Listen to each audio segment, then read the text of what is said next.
Hello guys and welcome back. Today I'll show you how to change location in Google.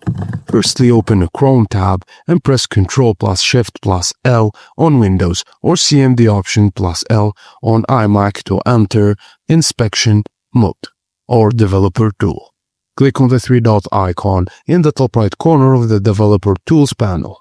Select More Tools from the drop-down menu. Scroll down, then select on Sensors to open Sensor Settings panel. Locate the Location drop-down menu under the Sensors tab.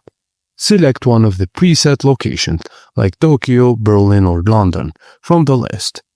If you want to set a specific location, choose Custom from the Location drop-down menu. Enter the latitude and longitude of your desired location. Just a tip, you can easily find the latitude and longitude of any location using Google Maps. Now all you have to do is close the Sensors tab after making your selection and refresh the page to apply your new location settings. And that's it guys, as simple as that. Thank you for watching and please don't forget to like and subscribe for more.